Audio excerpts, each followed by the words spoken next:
Tahun pertama puasa, dekat takut sama Allah. Tahun kedua, puasanya separuh, nyoba Allah lihat apa enggak. Tahun ketiga, bablas nggak ada yang puasa, Allah nggak lihat. Loh, kenapa? Allah kan maha tahu. Enggak, Allahnya lagi dikurung di Ka'bah katanya. Karena saya udah bikin videonya tantangan loh, ini sama si Nandar, sama Amir Al-Qodri, sama Nick Christian. Yang bisa laporin gua ke polisi, gua kasih uang loh. Gua kasih uang. Yang bisa laporin gua ke polisi penistaan agama, nih gua nih Nabi ke-26, Joseph Paul Zhang, ya, meluruskan kesesatan ajaran Nabi ke-25 dan kecabulannya yang maha cabulullah. Ya, kalau Anda bisa bikin laporan polisinya atas nama penistaan agama, gua kasih lo 1 laporan 1 juta, maksimum 5 laporan. Nah, supaya jangan bilang gua ngibul kan. Jadi kan 5 juta. Bahkan 3, kan kasih 5 nih di wilayah Polres yang berbeda, ya. Saya kasih 1 laporan 1 juta, jadi 5 laporan 5 juta. Gua kasih lo, ya. Ya, tinggal email ke hagios.eu@gmail.com.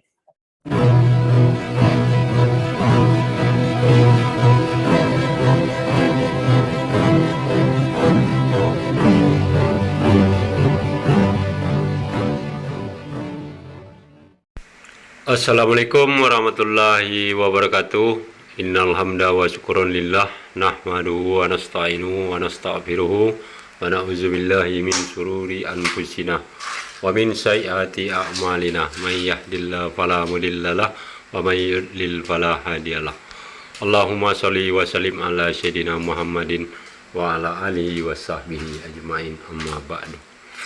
Puji syukur kehadirat Allah Subhanahu wa taala karena kita diberikan waktu dan kesempatan berjumpa kembali melalui channel Salam Satu Akidah, dan juga kita bersyukur sampai hari yang ke-6 ini kita melaksanakan ibadah puasa. Mudah-mudahan puasa kita semua lancar ya, dan semua amal ibadah yang dilaksanakan diterima oleh Allah Subhanahu wa taala. Dan yang tidak kalah penting, amal ibadah kita bisa memberikan dampak ke kepribadian kita masing-masing, yaitu membentuk akhlak yang lebih baik lagi.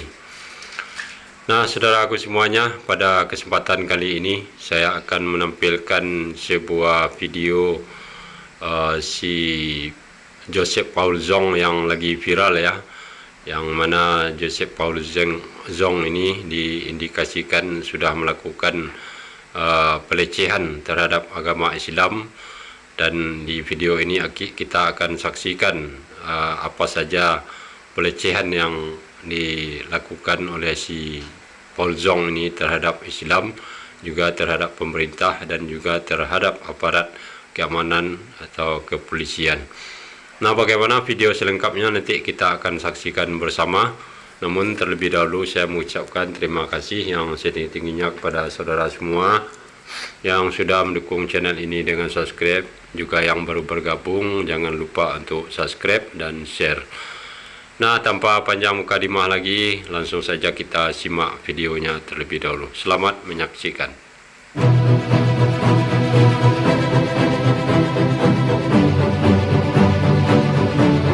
Kita lihat sekarang kan ini di Indonesia kalian lagi pada puasa kan. Kalau di Eropa juga lagi pada kalau di Eropa lagi pada, bukan lagi pada puasa, lagi pada duniawi nih, nggak ngurusan puasa. Sebab teman-teman muslim yang di Eropa ini tahun pertama puasa, dekat takut sama Allah. Tahun kedua, puasanya separuh, nyoba Allah lihat apa enggak. Tahun ketiga, bablas nggak ada yang puasa, Allah nggak lihat. Loh, kenapa? Allah kan maha tahu. Enggak, Allahnya lagi dikurung di Ka'bah katanya. Kurang ajar. Tapi dari dulu saya tuh kalau lagi bulan puasa itu adalah bulan-bulan yang paling tidak nyaman. Apalagi kalau deket-deket Idul Fitri, karena mau dung dung breng, Sarimi pergi ke pasar, dung breng, Allahu Akbar. Wah, itu tuh udah paling mengerikan itu. Horor itu. Serius. Itu horor banget ya. Gue nggak berani ngomong tak kayak MKC dilaporin. Gue kasih sayembara lu, gue udah bikin videonya, cuman kok nanti dikira saya sombong lagi ya, karena saya udah bikin videonya tantangan loh, ini sama si Nandar, sama Amir Al-Qodri, sama Nick Christian. Yang bisa laporin gue ke polisi, gue kasih uang loh. Gua kasih uang. Yang bisa laporin gua ke polisi penistaan agama nih, gua nih Nabi ke-26 Joseph Paul Zhang yang meluruskan kesesatan ajaran Nabi ke-25 dan kecabulannya yang maha cabulullah. Ya, kalau Anda bisa bikin laporan polisinya atas nama penistaan agama, gua kasih lu 1 laporan 1 juta, maksimum 5 laporan. Nah, supaya jangan bilang gua ngibul kan. Jadi kan 5 juta. Bahkan 3 kan kasih 5 nih di wilayah Polres yang berbeda, ya. Saya kasih 1 laporan 1 juta, jadi 5 laporan 5 juta. Gua kasih lo, ya. Ya, tinggal email ke hagios.eu@gmail.com. Pakai seragam ya? Kenapa? Hari ini pada pakai seragam. Ini seragam ya. Oh, ini seragam semua ini, seragam Nabi nih. Nanti ya, kaos hampir jadi, nanti ini lagi didesain nanti Pak Pendeta Nathanael, sabar ya. Ini sama Pak Richard Owen dan Opung JJ ini saya lagi minta teman itu bikinkan draftnya tertawa jahat itu loh, supaya bagus nanti. Jadi kalau udah pakai kan tertawa jahat, klub Nabi, rombongan klub Nabi ke-26, tertawa jahat. Begitu lu pakai kaos, pakai kaos tuh disambit orang lu. Wah, ini dia penista agama, klub penista agama, aduh disambit. Berani nggak tuh ya pada pakai ya? Lo bikin tas sama bikin kaos, bikin topi, berani nggak ya? Klub Nabi 26. Saya baru mau bikin tertawa sesat lagi. Saya bikinnya tertawa sesat. Tertawa sesat juga, itu kan ada tertawa jahat, tersenyum jahat, tertawa sesat, ya kan? Oke, ini seharusnya Pak Amin harus bikin kayak Pak Kece. Pak Kece ini berhasil membuat viral dirinya sendiri, Pak.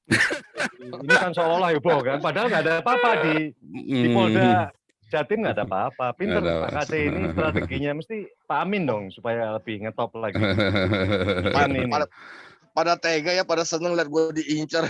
Tuhan tolong, sekedar aja itu, sekedar aja gitu, ya kan.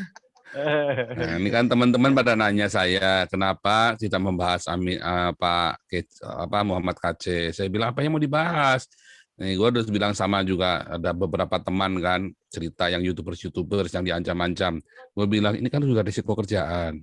Ya, kalau menjadi youtubers kita tampil, kita salah ngomong apa itu sudah risiko kerjaan.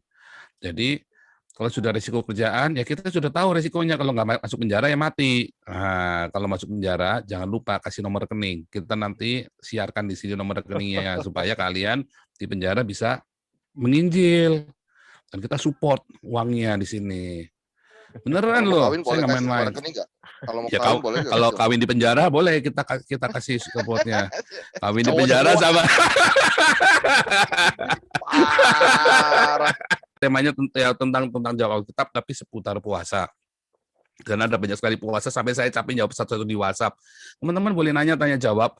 Nah, karena ada banyak sekali fitnahan-fitnahan, jadi gini loh, kalau ada orang Islam masuk, jangan dikeroyok, cepetan, jangan dibunuh begitu, ya nggak boleh. Fitnahan-fitnahan itu nggak enak banget. Mereka yang goblok, mereka yang dungu, tapi itu mereka yang kebelet nafsu, pengen menghujat, disuruh antri nggak mau. Sekarang kalau ada Islam, nanti Anda bilang, saya Islam, boleh langsung nyelip tuh, nanya. Ya. Nah, aturannya, kalau mau membantah, kasih data ya, tertulis. Kalau mau menghujat atau memaki, harus tampak muka. Itu aturannya ya. Begitu tidak sesuai aturan, selesai di sini. Di-mute atau di-remove. Ya ini udah aturan dari dulu, udah dari tahun kemarin ya. Jadi teman-teman juga nanti yang udah resen jangan kecil hati, aku dilompat, enggak, bukan. Ini masalahnya kita mau kita mau supaya jangan mengundang fitnah ya, karena orang-orang ini kan memang suka memfitnah kan, biasa itu di mana-mana begitu dia. Kalau kan nama nggak sparring partner kan, saya lihat kan, jadi mesti harus ada sparringnya Pak. Nanti kalau sparring, ya. Maju di nggak ada yang level itu loh Pak. Iya. Nggak ada yang level itu. Makanya percuma kalau nggak level ya hilangin aja, kasihan teman-teman yang nunggu Pak. Ya nggak apa-apa, ini kan cuma buat ini saja Pak, buat intermezzo. Buat intermezzo saja kan. Sekalian buat ini kan, buat membuli mereka kan. Ya. Itu ada Bro Amin juga kan siap itu, udah ready, kayaknya udah siap-siap aja. Oke. Wah, ini dia kirimannya dari Nabi Raja Uti. Lihat ya. Ini baru ya, ini baru. Restoran nekat buka siang hari, terancam penjara dan denda 50 juta. Gila ya. Gila loh. Mereka nggak mikir loh, nanti mereka mau makan apa loh. Ya, nanti Gimana anaknya itu? belum Ini sekolah. pengganti FPI ini berarti mereka. Sialan Oh, juga. ini Satpol PP. Pemda ini. Gila pemdanya. Aduh. Sontoloyo ini. Lulusan FPI loh, Pak. Iya. Nah itu karena karena Pekerjaannya. memang ini pemerintahnya yang brengsek. Nih pemerintah kota Serang, loh ya, Serang, Banten melarang restoran, rumah makan, warung nasi dan kafe berjualan pada siang hari selama bulan Ramadan. Emang di Serang itu Islam semua?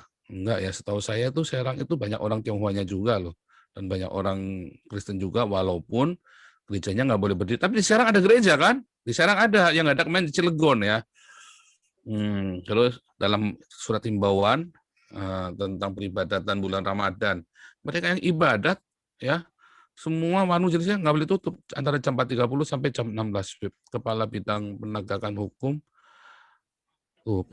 Satuan Polisi Pamong Praja Kota Serang TB Hasanuddin mengatakan jika ada pengelola restoran, rumah makan dan kafe yang nekat beroperasi pada waktu yang dilarang, maka bisa terancam sanksi berupa hukuman 3 bulan penjara. Gila, lu yang puasa, kita yang menderita, bangsat lu. Gila. Bangsat FPI, juga ini ya. Iya, FPI FPI di penjara kalah. dilarang udah senang-senang Nih. Pak. Itu udah senang-senang mereka. Nggak taunya brengsek juga Satpol PP ini. Nah, saya kasih komentar dulu biar seru ya. Iya. Nah, saudaraku semuanya, kita sudah dengarkan ya apa yang dikatakan oleh si Paul Zong ini dalam menghujat dan menghina terutama agama Islam, juga pemerintah dan aparat keamanan ya.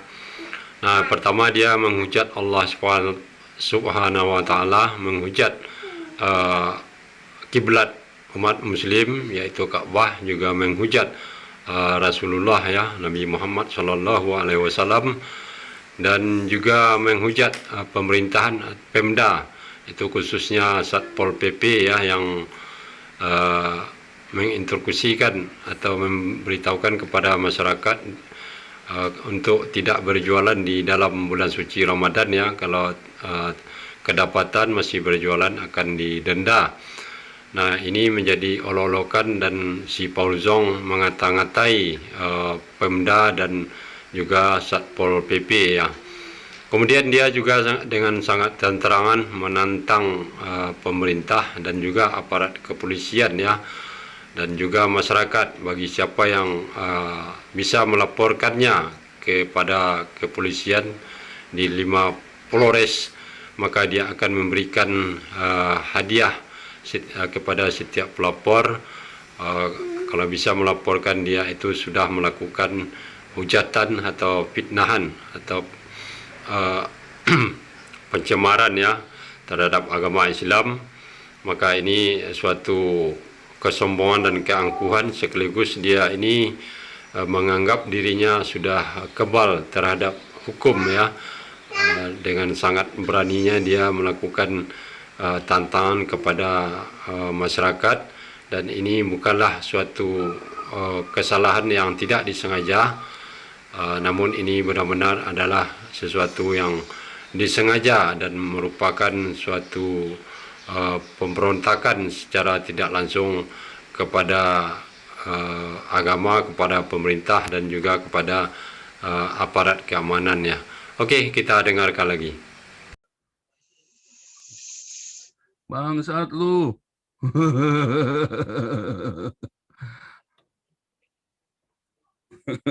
Lu yang puasa, orang lainnya suruh menderita. Iya kan? Nah, kan bangsat itu namanya kan. Oke. Lanjut. Selain itu, pengelola restoran dan lainnya bisa terkena denda maksimum 50 juta. Bila masih dilaksanakan, masih buka, masih melayani siang hari, maka itu akan dikenakan sanksinya pidana, bisa berbentuk sanksi kurungan badan lebih kurang 3 bulan, sanksi uang 50 juta. Ya, kepada Pak Hasanuddin mengatakan tindakan tegas sesuai dengan pasal 10 dan pasal 21 ayat peraturan daerah. Kalau ada rumah makan buka, akan kami sita alat masaknya atau mungkin kompornya. Saat ini masih sosialisasi, kedepannya kalau ada buka akan ditindak. Biadab ya. Biadab. Itu kan modal kerja, Pak. Masa disita? Ini orang nggak punya pikiran apa? Wah, Sadis banget. Ini otaknya ada di pantat semua ini. Kepala Satpol PP Serang Kusna menambahkan petugas akan melakukan pengawasan di lokasi menjadi titik perkumpulan masyarakat untuk buka bersama dan mencari takjil. Sehingga setiap sore kita pantau ke sana supaya mereka tetap memakai masker ataupun protokol kesehatan secara ketat.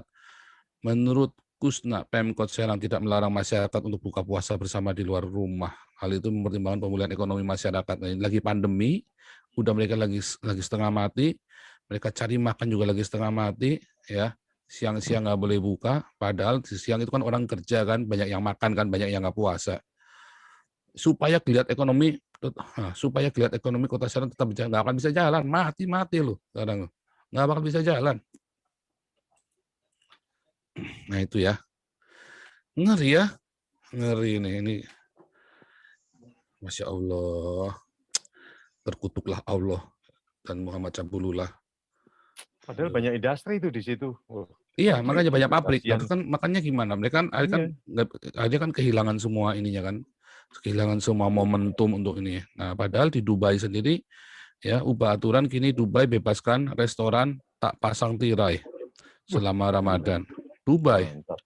Mantap. Ya. Sekarang Dubainya menjadi Eropa. Arabnya, setan Arabnya dikirim ke Indonesia semua. Malaikat Eropanya didatengin ke Dubai, setan Arabnya karena usir pergi sana ke Indonesia sana, ke Serang. Setan Arabnya diusir semua sama orang Dubai ke Indonesia. Aduh, gimana nih? Restoran di Dubai tidak lagi diwajibkan untuk memasang tirai selama puasa. Kini restoran bebas menentukan pilihannya. Pada Ramadan tahun-tahun sebelumnya, seluruh restoran di Dubai diizinkan untuk tetap buka pada siang hari, asal tutup tirai. Gila ya. Masya Allah, biadabnya Allahnya Islam ini. Karena setan Arabnya dikirim ke Indonesia. Setan Arabnya dikirim ke Indonesia, setan Eropa, malaikatnya Eropa dipanggil suruh ke sana. Sekarang setannya lagi angkrem nih di Indonesia nih. Arabnya jadi Eropa, Indonesianya jadi Arab. Luar biasa nih. Maha biadab Allah dengan segala firman cabulullahnya. Ya, berhadiah 1 juta untuk setiap laporan polisi penistaan agama. Ya, padahal Pangeran Abu Dhabinya sekarang baru sering ke Indonesia padahal. Nah, makanya setan Arabnya kan dikirim ke Indonesia. Setan Arabnya dikirim dibawa taruh di botol-botol kan jin-jinnya itu kan.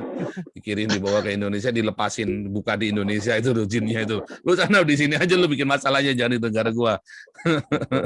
Ya kan, makanya kan sekarang Abu Dhabinya semua, UAE-nya Qatar semua sudah sama Israel udah hopeng semua, udah hopeng semua sama Israel. Sama Indonesia hopeng juga Pak sekarang Pak. Nama jalan tol sudah dirubah pakai anaknya si Sayed itu.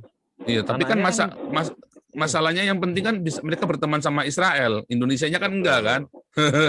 Masih ditanam kebencian sama Israel. Makanya mereka yang sekarang maju karena memberkati Israel, Indonesianya tetap kere malah terpuruk, nggak karu-karuan. Udah mau maju nanti tarik lagi, udah mau maju nanti mundur lagi, selalu begitu. Nah itu tadi ya, masa-masa pandemi gini masih ngelarang orang buka warung segala macam, ini kan goblok pemerintahnya ini. Kalau bukan titisan setan, titisan apa coba? Ya kan? Ya titisannya Allah, setan itu kan, Allahnya Arab itu kan. Titisan setan. Nah, jadi gimana sih sebenarnya puasa itu? Apakah orang Islam itu beneran puasa? Enggak loh ya. Orang Islam itu cuma nunda jam makan.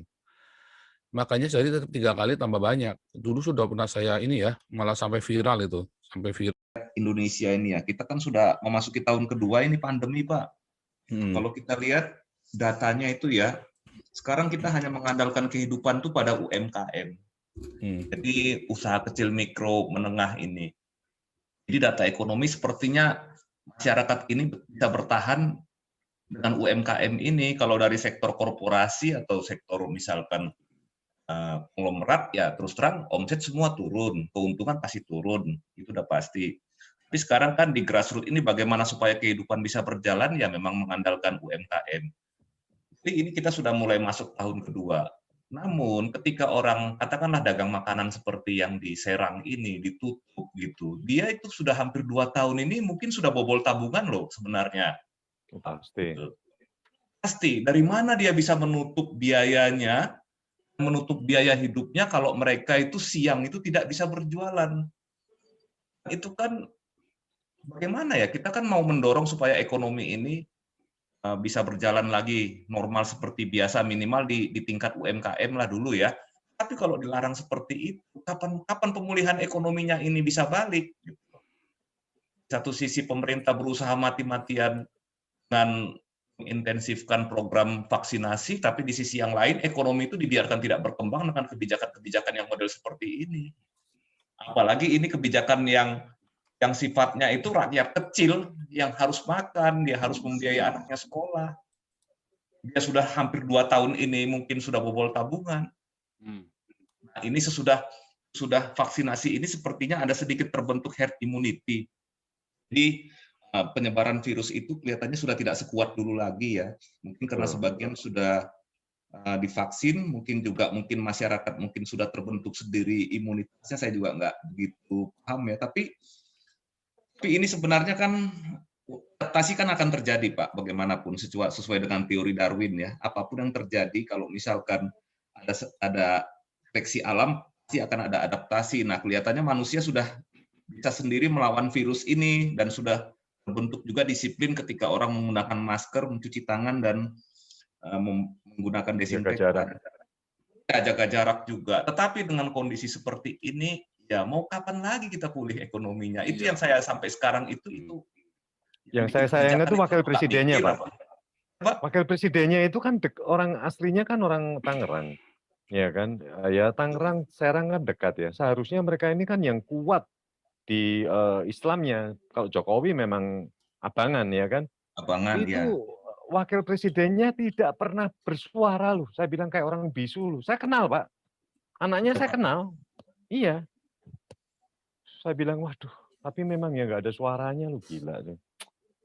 Abah ini nggak ada suaranya. Jadi kita itu bernegara itu sebenarnya kan untuk menghidupi masyarakat, menjaga kesejahteraan. Nah ini kita kok malah menghancurkan kesejahteraan masyarakat sendiri dengan cara melarang seperti ini. Apalagi sampai alat masaknya disita, itu juga kan dia juga modalnya seberapa, terus disita alat masaknya.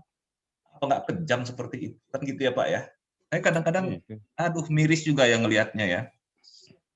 Kapan kita bisa bangkit dari keterpurukan ekonomi kalau modelnya seperti ini? Itu karena agama lagi kan? Iya, karena agama Pak. Jadi manusia itu harkat dan martabat manusia juga kesejahteraan dia harus dikorbankan. Apalagi kita dalam kondisi seperti kondisi perang ini sebenarnya pandemi ini kan. Seperti kondisi perang walaupun tidak perang gitu. Sebenarnya sama dengan kondisinya. Bagaimana kalau mereka tidak bisa mencari kehidupannya? Gitu. Nah, bagaimana kalau di daerah Serang itu, setahu saya betul yang dibilang Pastor Paul, saya juga dulu sering ke sana.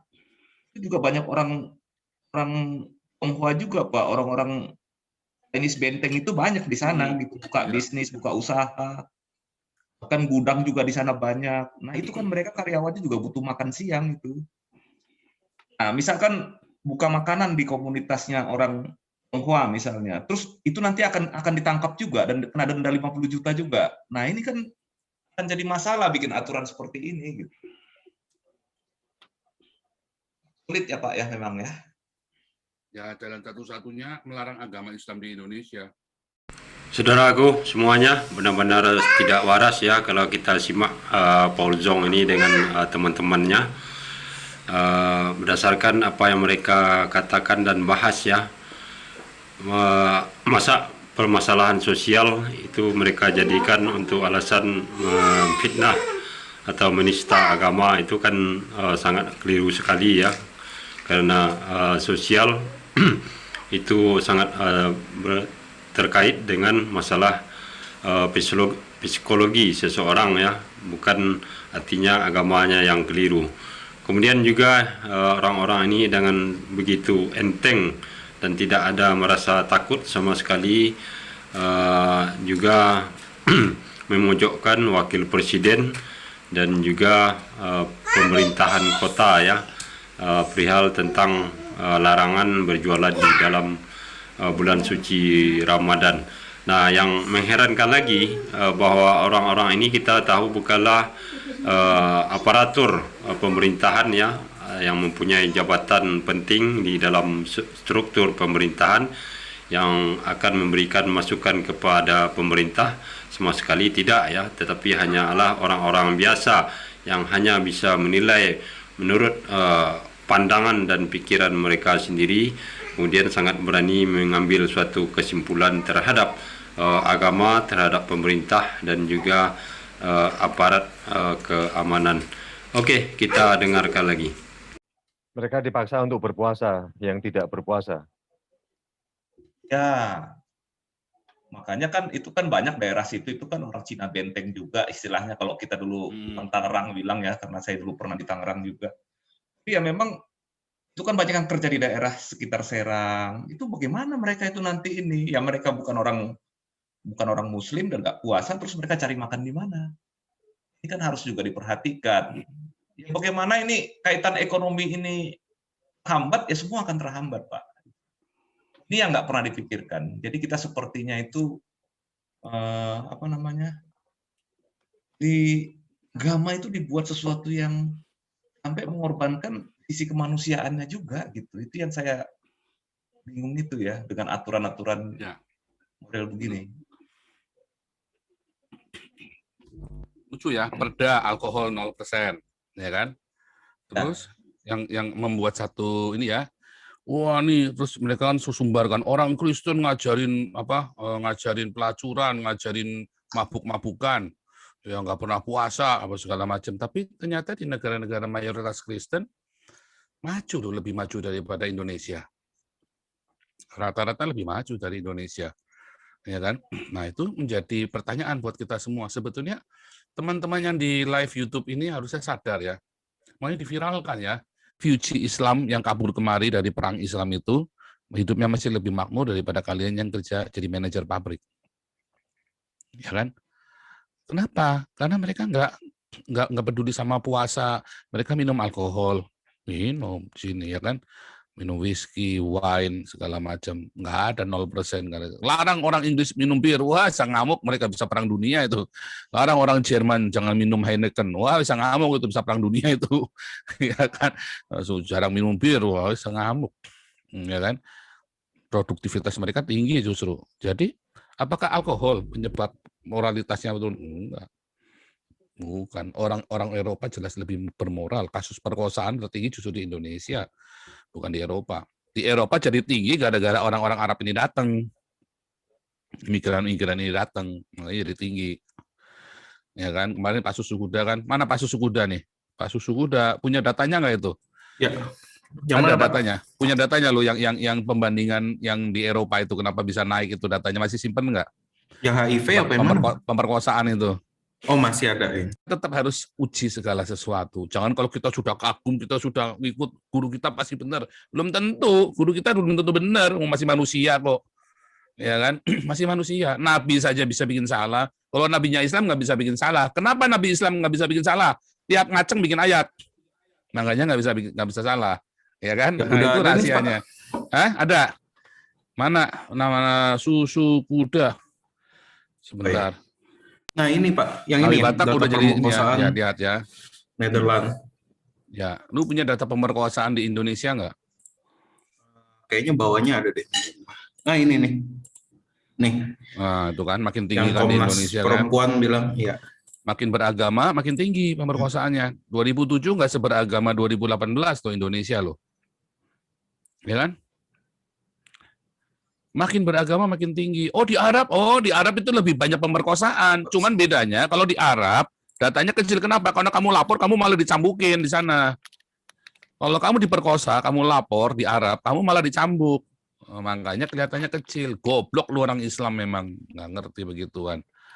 Nah, saudaraku semuanya, saya kira si Paul Zong ini benar-benar sudah banyak yang putus urat-urat sarafnya ya, sehingga tidak lagi bisa membedakan mana ajaran agama dan mana perbuatan individu atau perorangan.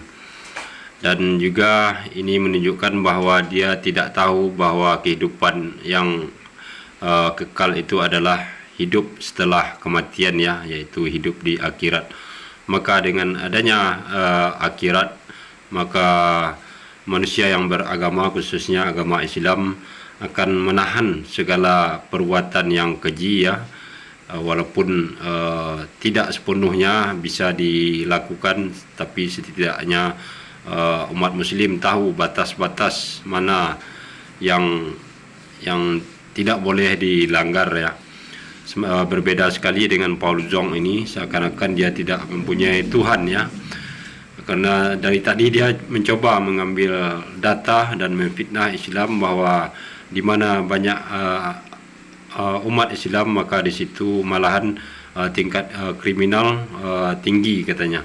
Ini sungguh pembohongan publik yang dilakukan si Paul Zong ini, ya, karena kalau kita cek yang sebenarnya malahan di negara-negara yang tidak mengakui ada Tuhan, ateis, ataupun yang beragama Kristen, malahan di situ tingkat kriminal, tingkat kejahatan yang tinggi, ya, yang menghalalkan barang-barang haram juga, maka sangat berbeda dengan keadaan di Indonesia. Kalaupun ada yang melakukan kejahatan, itu adalah derita, ya, perorangan atau individu yang tidak bisa disangkut pautkan dengan ajaran agama, karena ajaran agama itu tidak ada yang salah, ya, karena merupakan adalah firman Allah SWT. Yang salah itu adalah orang-orang yang memahami firman itu sendiri. Jadi sangat kacau sekali Paul Zong ini mulutnya, ya, mengatakan bahwa Muslim ini tidak tahu dan goblok, ya. Tapi sebenarnya kalau kita perhatikan, simak perkataan si Paul Zong ini, dia yang goblok sebenarnya, ya. Jadi artinya dia yang peka, namun orang yang waras yang teriakinya. Jadi seperti itu, dia yang tuli, namun orang lain yang dikatakannya tuli, ya. Oke, kita lanjut.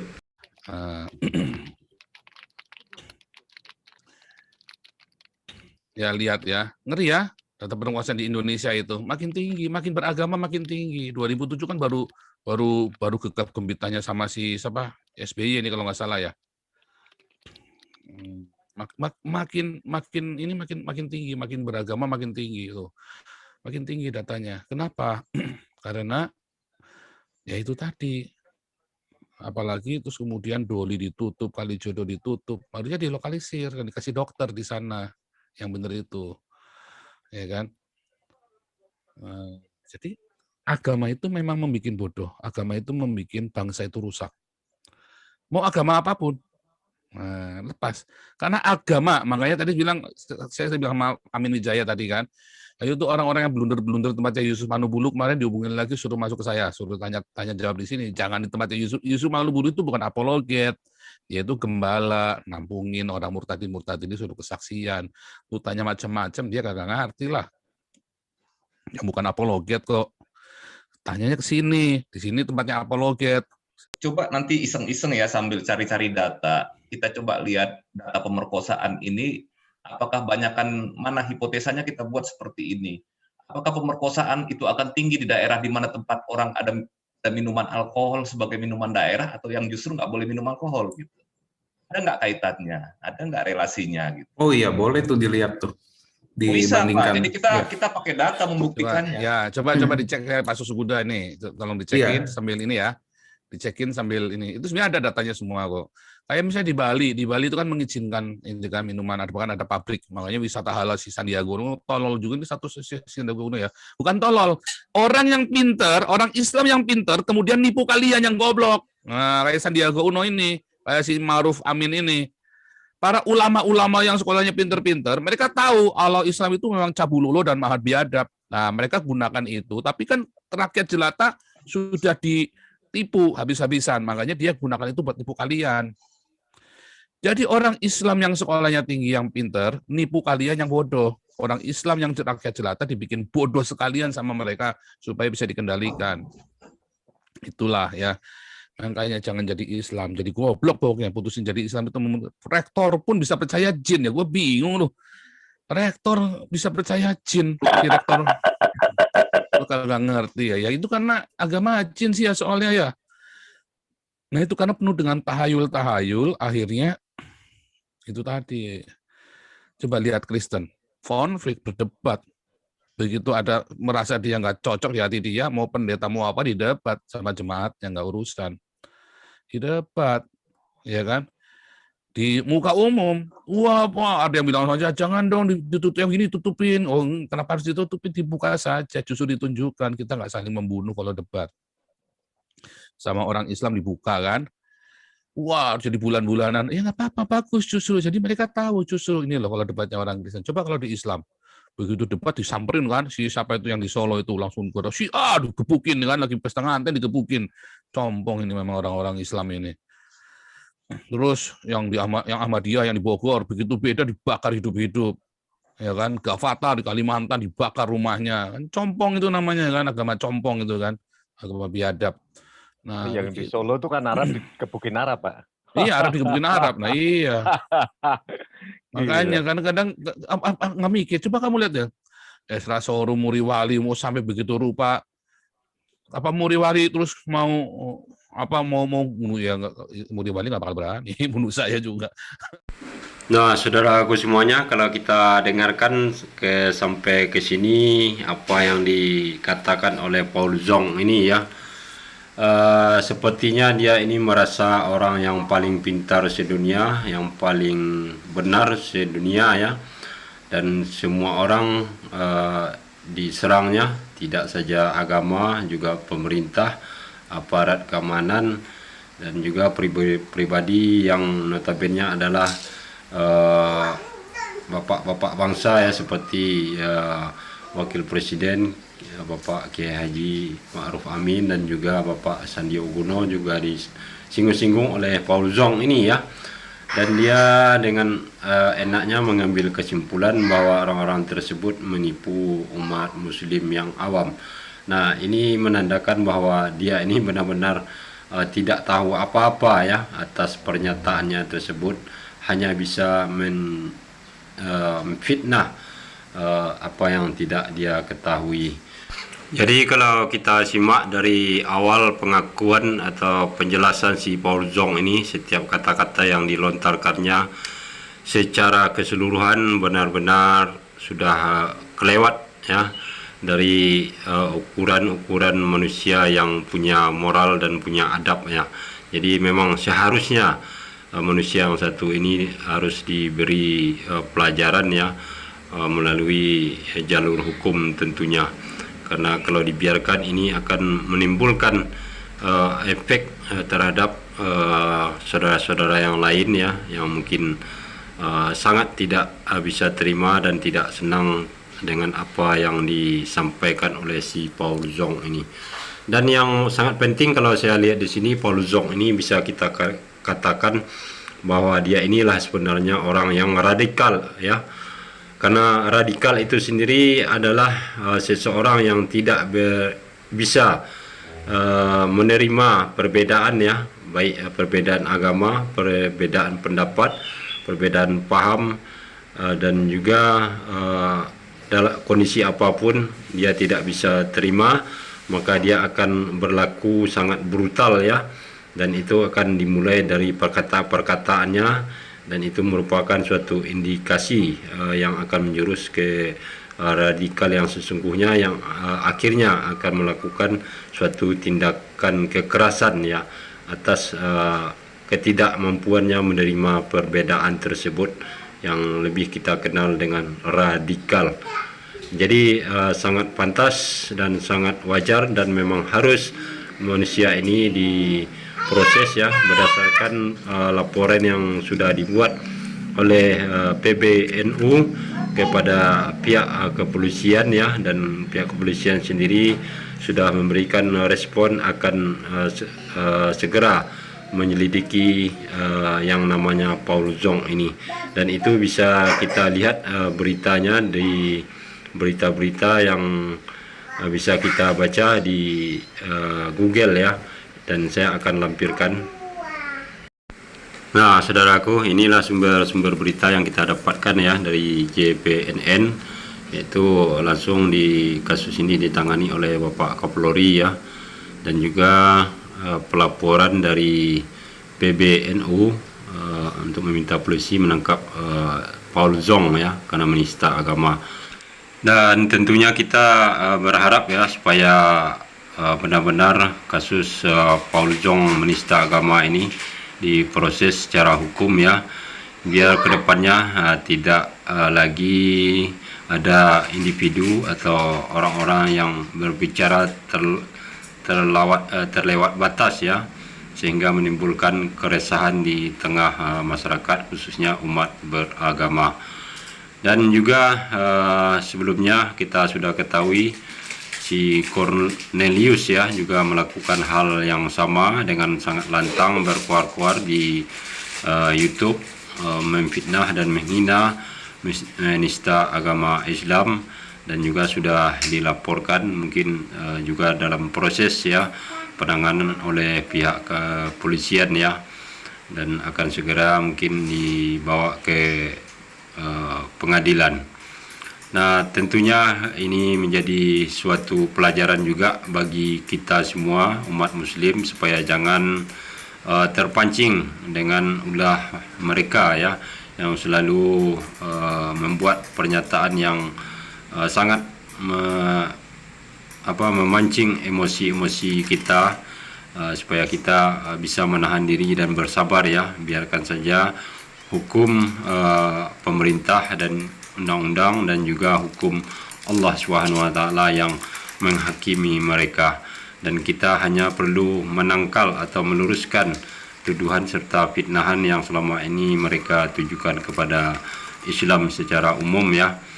Dan juga pada beberapa waktu yang lalu kita melihat salah seorang penghujat Islam, penista Islam, yaitu Ali Markus ya, sudah dicekik atau sudah dihakim oleh Allah SWT, sehingga ditunjukkan bagaimana sakitnya sakaratul maut bagi orang-orang yang menistakan agama Islam. Dan tentu ini menjadi pelajaran bagi kita semua ya, saudaraku, agar kita tetap bisa bersabar untuk menghadapi orang-orang yang kurang akal ini. Nah, saudaraku semuanya, akhir kalam, tidak ada gading yang tidak retak. Kalau ada kesalahan itu murni dari saya. Kebenaran hakiki hanya milik Allah SWT. Terima kasih. Assalamualaikum warahmatullahi wabarakatuh.